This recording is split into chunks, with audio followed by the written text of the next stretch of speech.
Khandelwal. In this module, we are going to study about cell injury, right? So we've already done about cellular adaptation, students. At the end of this module, I want you people to know about reversible cell injury, the mechanism of irreversible cell injury, free radical injury, and misfolded protein diseases. These are also two very important topics, students, which are asked in the MCQ exam these days, right? If you're a second year student, the mechanism of any of these can be asked. Free radical injury can be asked in your question as a long question or a short note, right? If you're exam going students, all the points or the concepts which I'm going to tell you will really help you, and the important MCQ, I will mark them with a Q, right? So let us start our journey of cellular injury. I've already told you students, when the injurious stimulus is small, the cell will try to adapt. Now, if the injurious stimulus still persists, it does not go away, what will the cell do? The cell will undergo reversible cell injury. So the first topic that we have is reversible cell injury, right? Remember students, I told you what is the most common cause of cell injury. Come on, tell me. Very good. The most common cause of cell injury is hypoxia. So what is the mechanism of reversible cell injury? First of all, there is decreased oxygen to a particular tissue. What will that decreased oxygen lead to? It will act upon the mitochondria. This is the mitochondria of my cell. I told you mitochondria is a very common organelle affected, right? In mitochondria, what happens, students? You will tell me. Basic things. Very good. Oxidative phosphorylation or ATP synthesis, right? If there is a decreased oxygen, what will happen? There will be decreased oxidative phosphorylation, and decreased ATP synthesis, which is very, very important. Decreased ATP synthesis, right? Now, what are the repercussions of decreased ATP synthesis? Let us understand that. First of all, students, you all know that all the cells in my body have got a sodium-potassium ATPase pump. We have a sodium-potassium ATPase pump, right? The important point about this pump is that this pump is ATP driven, right? It requires ATP. And what is the function of this pump, students, in every cell? It will lead to efflux of sodium and influx of potassium. This pump in normal circumstances leads to efflux of sodium and influx of potassium. Understood? That happens in every cell. Now, because of hypoxia, the ATP synthesis in my cell has decreased, right? So when there is decreased ATP synthesis, this will lead to decreased activity of the sodium potassium ATPase pump. Easy, students? Understood the mechanism? There will be decreased activity of this pump, sodium potassium ATPase. So what will happen, students, because of this? Because of this, what will happen? Suppose this is a cell, students, there will be influx of sodium and water. The opposite effect will happen. There will be influx of sodium and water, and there will be efflux of potassium. Easy story? Okay. Now, if water enters into a cell, this is my cell, suppose, okay? If water is entering into this cell, what will happen, students? Water enter in a balloon or something, what will happen? The cell will start swelling. So the very important change which occurs from here is that cellular swelling. Because the cellular swelling is due to the influx of water, and water means hydro, that is why this is also called as hydropic change. Very, very important point, students. So ultimately, what is happening in reversible cell injury, students? The cell is swollen up. Why? Because of the influx of water. This is called as hydropic change. And when the cell is swollen up, what it will lead to, students? It will also lead to the swelling of the organelles, like the mitochondrial swelling, the endoplasmic reticulum swelling, right?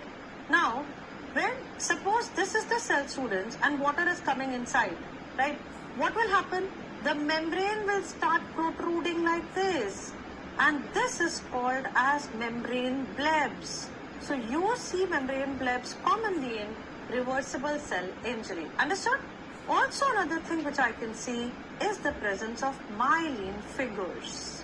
I'll tell you what are myelin figures later on, but that can also be seen here. So this is a very, very important change, students, cellular swelling or hydropic change. Understood the funda? Okay. Let me tell you the next thing which happens because of decreased ATP synthesis. Now, my cell cannot do aerobic respiration, right? Because oxygen is not there. What will happen? The cell undergoes anaerobic glycolysis. So there is increased anaerobic glycolysis. And when there is increased anaerobic respiration, come on, biochemistry, what happens? There is lactic acidosis. It will lead to lactic acidosis. And when there is lactic acidosis, it will lead to decreased pH. When there is decreased pH, what happens, students? There is clumping of nuclear chromatin. So the next change which I see in reversible cell injury is clumping of nuclear chromatin.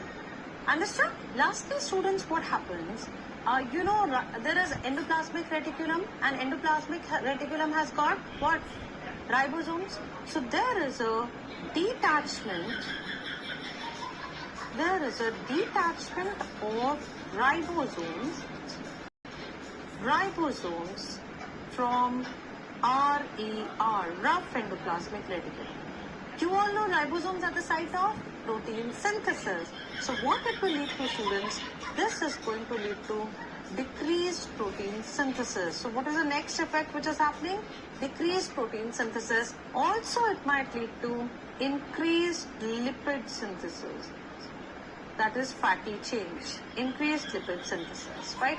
So if I ask you, students, what are the three things which are going to happen in reversible cell injury? There is cellular swelling or hydropic change. There is clumping of nuclear chromatin. There is decreased protein synthesis and increased lipid synthesis. Easy story till now? Yeah? Okay. Now a few MCQs. This was theoretical, the mechanism. Few MCQs. The first one. If I ask you a question, students, what is the most common organelle? What is the most common organelle affected in reversible cell injury? Now, I have already told you the mechanism. You see the mechanism wala chart and tell me what is the most common organelle. Which organelle is affected, students? Very good. The answer is mitochondria. Mitochondria. Very, very important point, right? That is the most common organelle affected. Most important organelle, right? In fact, mitochondria is the answer for 3 questions, students, in cell injury and adaptation chapter. It is the most important organelle affected in reversible cell injury, most important organelle affected in apoptosis. And students, next MCQ. If I ask you which is the most important morphological feature, most important morphological feature of reversible cell injury, right? This is a very common question. Now, students, what do you mean by morphological feature? Whenever in pathology, in the entire module, you get a questoscopic feature, right? Structural feature. So, out of all the features which I have told you, cellular swelling, clumping of nuclear chromatin, decreased protein synthesis or increased lipid synthesis, which one do you think is the most important morphological feature? Very good. The answer is cellular swelling or hydropic change. Cellular swelling. This is the most important morphological feature of reversible cell injury. Got another question? Done? Okay.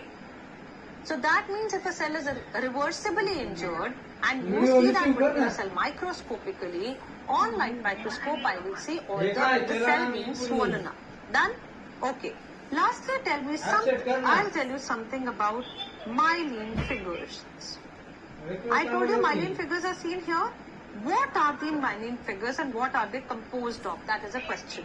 So these myelin figures, remember, can be seen in both reversible and irreversible cell injury. Reversible and irreversible cell injury.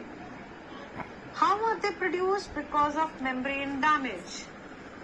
They are produced because of membrane damage, plasma membrane damage. And very important point is they are composed of phospholipids and calcium. So what is the composition? They are composed of phospholipids and calcium.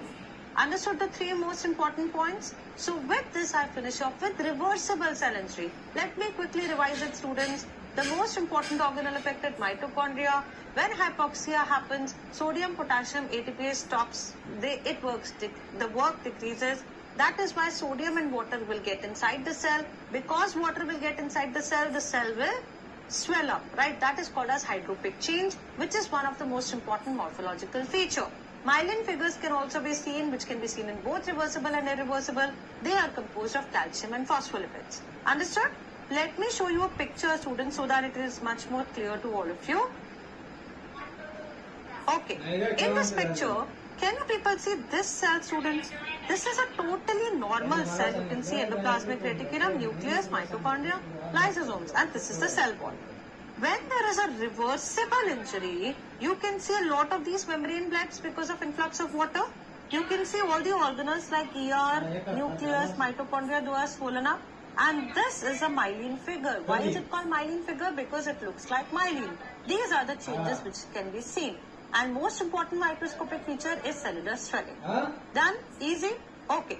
Now the cell has got injured reversibly, but the injury stimulus still persists. It is not going away, right? What will happen to the cell, students? The cell will undergo irreversible cell injury.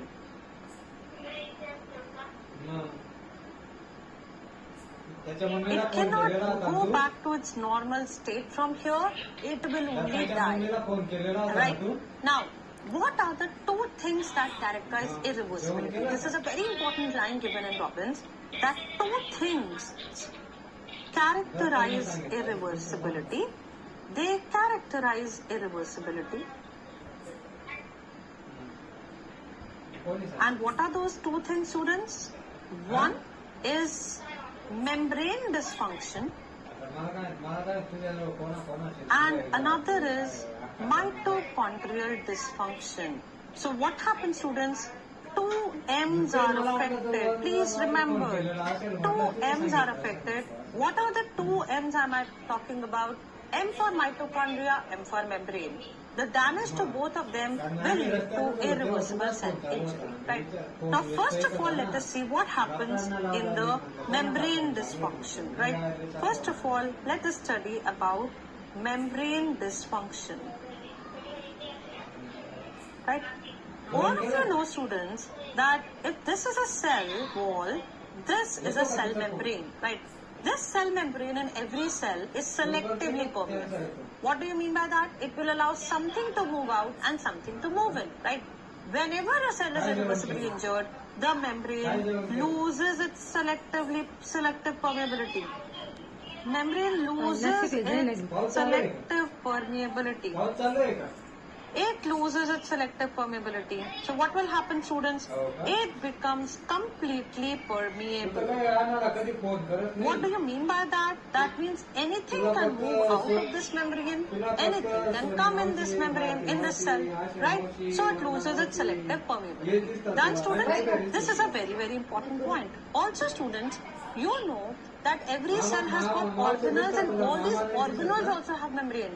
Like nucleus has got a membrane, mitochondria has got a membrane, right? They will also lose their permeability. Because of membranes losing their permeability, when the membrane of organelles, they lose permeability, what will happen because of that, students? Permeability. What will happen? What it leads to? It leads to increased level of cytosolic calcium. What will happen, students? Cytosolic calcium will move out of the cell because the organelle membrane is losing its permeability. Right? Because of this increased cytosolic calcium, students, it creates a havoc in the body. Why?